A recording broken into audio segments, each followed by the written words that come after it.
This channel does not promote any violent, harmful, or illegal activities. All content provided by this channel is meant for an educational purpose only.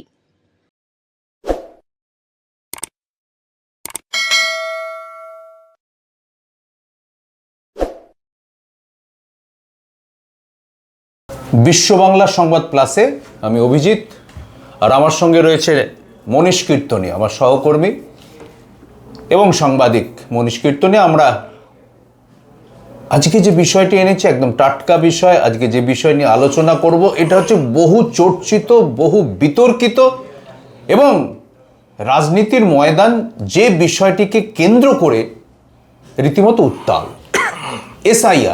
SIR ব্যাপারটা মানুষ জানতোই না। একটা সময় মানুষ হচ্ছে SIR ব্যাপারটা জানতোই না। বুকে হাত দিয়ে বলুন তো 2002 সালে এসআইআর হয়েছিল, কে জানতো? 2002 সালে এসআইআর হয়েছিল, ভারতবর্ষে কটা মানুষ জানতো? আসলে এসআইআর এর পেছনে যে রাজনীতি থাকতে পারে, অর্থাৎ শাসক দল ঠিক করে নেবে কারা আমার ভোটার হবে, এই রাজনীতিটা যে সামনে চলে আসতে পারে এটা বিজেপি দেখিয়েছে। আর বিজেপিকে এই রাজনীতিটা হচ্ছে যে লোকের চোখের সামনে হাজির করে দিতে পেরেছে, তার কৃতিত্ব নিঃসন্দেহে তৃণমূল কংগ্রেস। এতগুলো বিরোধী সরকার, বিরোধী রাজ্য, সেখানে এসআইআর করে ড্যাং ড্যাং করে বিজেপি জিতে চলে এসছে, কিন্তু অবশেষে ধাক্কা খেলো এই বাংলাতে। এবং শুধু বাংলাতে ধাক্কা খাওয়া নয়, আইনি পথে বাংলা শুধু হচ্ছে যে মানুষকে নিয়ে প্রতিবাদ প্রতিরোধ করেছে, শুধু তাই নয়, আইনি পথে হচ্ছে গিয়েছে। এবং আজ অর্থাৎ সোমবার 19 তারিখ কি হয়েছে? সুপ্রিম কোর্ট বলে দিয়েছে যে দাবি তুলেছিল সেই দাবিকে মান্যতা দিয়েছে, অর্থাৎ তৃণমূল কংগ্রেস যেগুলো বলেছিল মান্যতা দিয়েছে এবং কমিশনকে সেগুলো বাস্তবায়িত করতে হবে। বোঝা যাচ্ছিল যে এসআইআর এর মধ্যে কত গলদ রয়েছে এবং এসআইআর এর মধ্যে কতখানি রাজনীতি রয়েছে। মনীষ, আমাদের একটা বিষয় হচ্ছে যে খুব পরিষ্কার যে আমি যেটা বলছিলাম যে 2002 সালে এসআইআর হয়েছিল, কেউ জানে না। 2002 সালে এসআইআর হয়েছিল, কেউ জানে না। এসআইআর এর মূল ভিত্তিটাই হয়ে গিয়েছে এবং মানুষ এখন বুঝতে পারছেন যে এসআইআর এর মূল উদ্দেশ্যটাই হচ্ছে মুসলিম ভোটারদের বাদ দেওয়া, এবং যেটা বিজেপি মনে করছে যে মুসলিম ভোটাররাই হচ্ছে তৃণমূল কংগ্রেসের হচ্ছে ক্যাপটিভ ভোটার। তাই তো মূল যে ধারণাটা ঠিক। এই 2002-তে তুমি বলছিলে যে এসআইআর হয়েছিল, কেউ জানে না। তার কারণটা হচ্ছে, বা জানে না আমার কারণ হইচই হয়নি, জানতো কিন্তু হইচই হয়নি। তার কারণ হচ্ছে সাংবিধানিক প্রক্রিয়া মেনে গণতান্ত্রিক পদ্ধতিতে যে গাইডলাইন দেওয়া আছে সংবিধানে, কমিশন সেই অনুযায়ী এসআইআর করেছিল, ফলে হইচই হয়নি, প্রয়োজন পড়েনি। সেখানে এই একটা আমরা ক্যাপটিভ অডিয়েন্স বলে আমরা বলছি, এই টার্গেটেড ভোটার বাদ দেওয়ার বিষয় ছিল না, তার সঙ্গে গভীর চক্রান্ত ছিল না, তার সঙ্গে কমিশনের তুগলকি আচরণ ছিল না, শিরদাঁড়া বিক্রি করে দিয়ে এই ধরনের কাজকর্ম করার নজির ছিল না, মামলা হয়নি, সুপ্রিম কোর্টকে হস্তক্ষেপ করতে হয়নি, কিচ্ছু হয়নি। সে কারণে আজকে এত হইচই। যে কারণে বাংলা দখলে ছক করতে গিয়ে, এসআইআর ইত্যাদি করতে গিয়ে 1,36,00,000 নাম বাদ যাবে আগে থেকে বলে দেওয়া হয়েছিল, এ ধরনের ঘটনা ঘটেনি। আজকে যেটা ঘটলো সেটা বিজেপির থেকে বড় কথা, কমিশন একটা স্বশাসিত প্রতিষ্ঠান, নির্বাচন কমিশন, ভারতের নির্বাচন কমিশন, সেখানে আমরা টিএন সেশনের মতন লোককে দেখে এসেছি, যে মানে কমিশন আছে বোঝা গেছিল এই লোকটার মধ্যে দিয়ে। আর আজকে কমিশনকে দেখছি, এই যে অভিষেক বন্দ্যোপাধ্যায় বলেছেন যে কষে একটা থাপ্পড় গালে, কমিশনের গালে সজোরে থাপ্পড় দিয়েছেন সুপ্রিম কোর্ট। অর্থাৎ কমিশন যে বেআইনি কাজ করছে বিজেপির কথা অনুযায়ী, সেটা প্রমাণিত হয়েছে কোর্টে। BLA 2 কেন রাখা যাবে না প্রশ্ন তুলেছিলেন অভিষেক বন্দ্যোপাধ্যায়, কমিশন বলছে রাখবো না, তাড়িয়ে দেবো, করেছেন। অ্যাডমিট কার্ড নেওয়া হবে না বলেছিল, বাধ্য করেছেন। এবং আরও অন্যান্য যে বিষয়গুলো, অর্থাৎ শুনানি সংক্রান্ত যে বিষয়গুলো, সবকটা তৃণমূল কংগ্রেসের যে আবেদন তার বেশিরভাগটাই মেনে নিচ্ছে। তার কারণ সবকটাই বেআইনি কাজ করছিল কমিশন বিজেপির নির্দেশে। আজকে সেটা হয়েছে পরিষ্কার। অভিজিৎ দা, আজকেও মাঠে ছিলাম আমরা বারাসাতের অভিষেকের ময়দানে। অভিষেক তখন রাস্তায় আস্তে আস্তে এই সুপ্রিম কোর্টের অর্ডার জানতে পেরে রিয়াক্ট করে মঞ্চে উঠে। আজকের এই ঘটনার পর খেয়াল করে দেখবেন বঙ্গ বিজেপির নেতৃত্বের তরফে একটাও সেই ধরনের কোনো স্টেটমেন্ট নেই। লম্পজম্প করা বিরোধী দলনেতা চুপসে গিয়েছেন এবং সেন্ট্রাল লিডারদের তরফে কোনো কিছু নেই। গোটা পরিস্থিতি কিন্তু থমথমে হয়ে গিয়েছে বিজেপির অন্দরে। আমি একটা কথা বলি মনীষ, এদের বিজেপির মূল টার্গেট ছিল মুসলিম ভোটার বাদ দেয়া, তাই তো? এই বাংলাটা হচ্ছে পরিষ্কার পরিষ্কার, হ্যাঁ, বাংলাভাষী মুসলিম ভোটার বাদ দেয়া। এবং এই যে বাংলাদেশিদের ওপর বিজেপি রাজ্যে যে অত্যাচার, মারধর, খুন, যখন কাজ চলছে, সেইটাকে মেটেরিয়ালাইজ করার জন্য, অর্থাৎ একটা হচ্ছে ধারণা তৈরি করে দেওয়া, বাংলাদেশি পাঠিয়ে দাও, এবং এই তাহলে হচ্ছে যে বাংলাভাষী মুসলিমকে যদি আমরা ধরে ধরে বাদ দিই, তাহলে হচ্ছে আমরা একটা কোনো একটা জায়গায় জাস্টিফাই করতে পারবো যে এরা আসলে বাংলাদেশ থেকে এসেছে, বাংলাদেশ থেকে। থিওরিটা হচ্ছে ওইরকম যে হিন্দুস্তান, বাংলাভাষী বাংলাদেশি। হ্যাঁ, এই যে একটা জায়গা তৈরি করে, একটা প্যারামিটার তৈরি করার চেষ্টা করছিল, এইটা কিন্তু আজকে সুপ্রিম কোর্ট সত্যিকারই হচ্ছে যে মুখে একটা থাপ্পড় মেরে দিল বিজেপির। অর্থাৎ এই যে বিজেপির একটা চক্র ছিল, কমিশন, বিজেপি এবং কোথাও কোথাও বিচার ব্যবস্থার কোথাও কোথাও এক জোট হয়ে একটা হচ্ছে যে সার্কেল করে হচ্ছে যে এই যে সরকারটাকে উল্টে দেওয়ার চেষ্টা, যেটা হচ্ছে দিল্লিতে করেছে, যেটা মহারাষ্ট্রে করেছে। মানে যখন তারা বুঝতে পারছে যে এমএলএ এমপি কেনা বেচা করেও সরকার হচ্ছে যে ফেলা যাবে না, তখন হচ্ছে এটা বিকল্প পথ, এটা হচ্ছে বিকল্প জায়গা তৈরি করেছিল। এবং এটা বোঝার আগেই বিরোধী আপ তো হেরেছে এইভাবে, ঠিক আছে? মহারাষ্ট্রে হেরেছে কংগ্রেস এবং অন্যরা, ওরা ধরতে পারেনি এই মারপ্যাচটা মুখ্যমন্ত্রীটা ধরেছিলেন। এখন প্রশ্ন হলো মনীষ, এখানে একটা বড় প্রশ্ন, এই যে এবার হচ্ছে লজিক্যাল ডিসক্রিপেন্সির নামে হচ্ছে যে 1,36,00,000 নাম ছিল, এবং এবারে বলে দিচ্ছে পঞ্চায়েত এলাকায় বিএলওদের হচ্ছে গিয়ে সেখানে হচ্ছে শুনানি পড়বে। তোমাকে এবার এই যে ডিসক্রিপেন্সি, কেন ডিসক্রিপেন্সি তালিকা যেই হবে, তুমি বাড়িয়েছো তো, তারপরে 1 কোটি হলো বা 36 লাখ, 1.5 লাখ, যাই হোক না কেন, সেই তালিকা তোমার প্রকাশ করতে হবে। ঘটনাটা কি করবে অভিজিৎদা, যেই তালিকা প্রকাশ হবে, ধরো তোমার আমার নাম সেখানে নেই, হতেই পারে, বা যারা শুনানিতে ডাক পেয়েছেন তাদের নাম নেই, আমার পাশের বাড়ি হতে করতে পারে। এবার তিনি এসে বলবেন যে আমার নাম নেই, অথচ আমার এই সমস্ত ডকুমেন্টস আছে, শুনানিতে আমি দিয়েছি, নাম নেই। এরকম বহু ঘটনা ঘটবেই। মামলা হবে, আবার মামলা হলে আবার তোমার মুখ পুড়বে কমিশনের। এবং সব থেকে বড় কথা হলো, এই মামলা, প্রতি মামলা ইত্যাদি করতে গিয়ে যে নতুন যে খসড়া তালিকা, সেটা বের করতে কিন্তু জীবন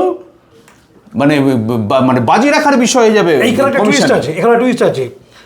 আমাদের এখানে ভোটের আমাদের একটা ম্যান্ডেটরি আছে, 12ই মের মধ্যে সরকার গঠনের তোমার নোটিফিকেশন আসতে হবে। যেই আসুক তাকে রাজ্যপালের কাছে বলতে হবে। 12ই মে যদি না হয় রাত 12টার মধ্যে, তাহলে 1 মিনিট হলে এবার রাষ্ট্রপতি শাসন হবে নাকি, এই ধরনের হুমকি চলছে। তাহলে তোমাকে ভোট ঘোষণা করতে হয় নিয়মমাফিক ফেব্রুয়ারি 4র্থ সপ্তাহে, তার আগে তালিকা প্রকাশ হবে। এবার তালিকা প্রকাশ হলে নিশ্চয়ই সর্বদলীয় বৈঠক বা এই ধরনের কিছু ডেকে তোমাকে বলতে হয় সর্বসম্মত আছেন কিনা, তা না হলে মামলা হবে হাইকোর্ট বা সুপ্রিম কোর্টে। এইবার যদি সেক্ষেত্রে এই মামলা মোকদ্দমা আজ একদিনে শুনানি ফয়সলা হবে না, 2 দিন বা তারপর ডেট পড়বে, তারা ডেট পেছবে, তাহলে কমিশন কি বা বিজেপি কি ইচ্ছে করে এগুলোকে জিয়ে রেখে ভোটটাকে ডিলে করে রাষ্ট্রপতি শাসন করতে চাইছে? এটা একটি আরেকটা টার্গেট। এইটা কিন্তু মনীষ একটা কিন্তু খুব গুরুত্বপূর্ণ বিষয় হচ্ছে যে তুলেছে। এরা তো চাইছিল নাম বাদ দিয়ে একটা তালিকা বার করে দেওয়া, খসড়া তালিকা, তারপর হচ্ছে অন্তিম তালিকা বা ফাইনাল লিস্ট বার করবে, ভোটার লিস্ট। এখন প্রশ্ন হচ্ছে, সুপ্রিম কোর্ট আজ অর্থাৎ সোমবার যে সিদ্ধান্তগুলির কথা বলেছে, এর ফলে ওই যে বলা হলো, যাদের তথ্য দেওয়া সত্ত্বেও তালিকা নাম না থাকলে তারা হচ্ছে মামলা করবে, যাদের নাম ইচ্ছাকৃতভাবে বাদ হয়েছে তারা মামলা করে, মামলা প্রতি মামলা উত্তর দিতে এ তো একদিনের বিষয় না, নথি যাচাই হবে। এবার ধরো যাদের বাদ গেছে তাদের নথি যাচাই করবে। ফলে আজকে এসে দাঁড়িয়েছে আজকে হচ্ছে 20 জানুয়ারি, হাতের কাছে রয়েছে আর মাত্র হচ্ছে 1 মাস, গুনে গানতে 1 মাস। এর মধ্যে তালিকা বেরোবে, নতুন করে তালিকা হবে, 1,36,00,000 তালিকা টাঙাতে হবে, এবং তালিকা টাঙালেই যা যা জিনিস ঘটবে সেটা তো হচ্ছে পরের ব্যাপার। তালিকার প্রকাশ্যে আসার পরে হচ্ছে যা যা জিনিস ঘটবে, কি কারণে তালিকার নাম তোলা হচ্ছে সেটা হচ্ছে তাদেরকে পরিষ্কার করতে। প্রশ্ন হচ্ছে, এই করতে গিয়ে আদালত যুক্তি, পাল্টা যুক্তি ইত্যাদির পর যদি কোনো কারণে সেটা হচ্ছে ফেব্রুয়ারি পেরিয়ে যায়, তাহলে কি হবে না, যদি ধরা যাক যে ইলেকশনটা ডিক্লেয়ার করতে মনীষ হচ্ছে মার্চ হয়ে গেল, মার্চ হয়ে যাওয়া মানেই তারপর হচ্ছে প্রথম ভোটগুলো যেটা হবে সে কিভাবে হবে, তাহলে দেখা গেল যে এমন একটা সময় ভোট ফেলা হলো যে 4ই জুনের আগে অথবা মেয়ের আগে হচ্ছে যে ভোট শেষ হচ্ছে না, ঠিক আছে, অর্থাৎ যে সময়ের মধ্যে হচ্ছে ভোট হলে কিন্তু সরকারের মেয়াদ 12ই মে। সেটাই বলছি, 12ই মে।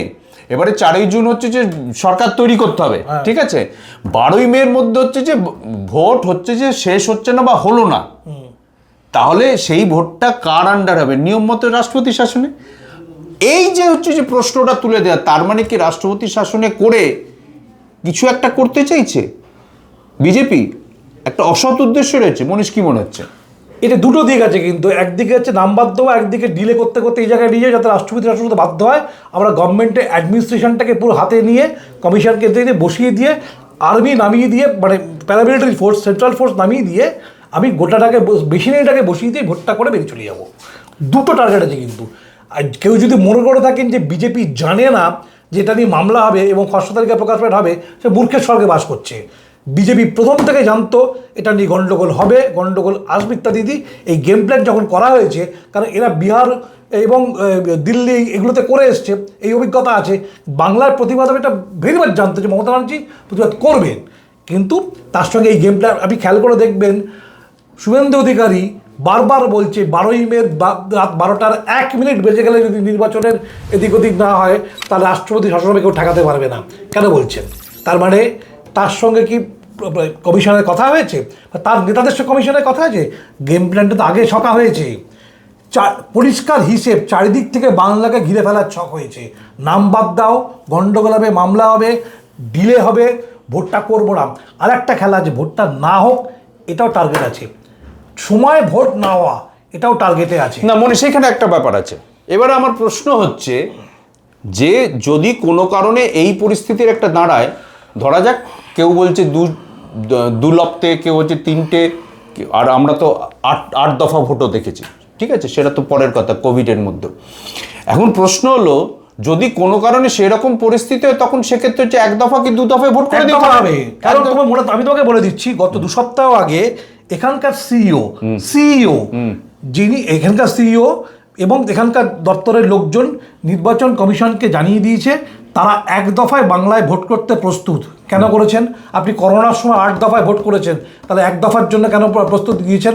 অভিজিৎ, 2 4 করলে কিন্তু অঙ্ক মিলছে। তার কারণ তুমি 1 দফা প্রস্তুতি নিয়ে কমিশন রেডি রয়েছে এবং বাকিটা রয়েছে সমস্ত অঙ্ক কষা রয়েছে।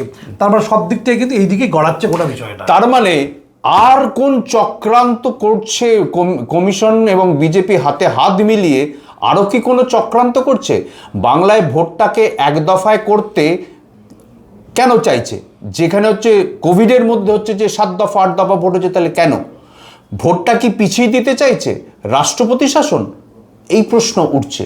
তার সঙ্গে প্রশ্ন উঠছে যে কি বিজেপি জেনে শুনে কি মামলা মকদ্দমা এসআইআর লিস্ট নিয়ে, ভোটার লিস্ট নিয়ে ইচ্ছাকৃতভাবে এটাকে আহ্বান করছে? এই প্রশ্ন কিন্তু উঠছে। আমি একদম শেষে একদম এক কথায় যদি মনীষ বলতে হয়, তাহলে যে এসআইআর থেকে এই যে করার পর কার ভাঁড়ারে বেশি প্রাপ্তি হলো, তৃণমূল না বিজেপি? এসআইআর বিজেপির বুমেরাং হয়েছে, এটা বিজেপি প্রথম থেকে বুঝেছে। এবার বিজেপি চাইছে যাতে সময়ে ভোট না হয়, রাষ্ট্রপতি শাসন হয় এবং 1 দফায় ভোট করে পুরোটা দখল করে নেওয়া যায়। সেই চক্রান্তের দিকে এগোচ্ছে গোটা বিষয়টা।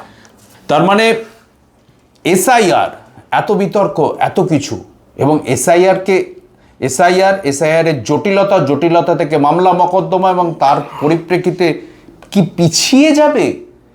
পিছিয়ে যেতে পারে ভোট? পিছিয়ে গেলে কার লাভ, কার লোকসান? কোন অঙ্কে খেলা হচ্ছে? কেন্দ্র কোন অঙ্ক, কোন চক্রান্ত, কোন জটিলতা তৈরি করার চেষ্টা করছে? আগামী 1 মাস কিন্তু দারুণ গুরুত্বপূর্ণ, দারুণ ইম্পর্টেন্ট একটা সময় যাচ্ছে রাজনৈতিক দিক থেকে। আমাদের লক্ষ্য সেদিকে থাকবে, আর আপনারা দেখতে থাকুন, পড়তে থাকুন। This channel does not promote any violent, harmful, or illegal activities.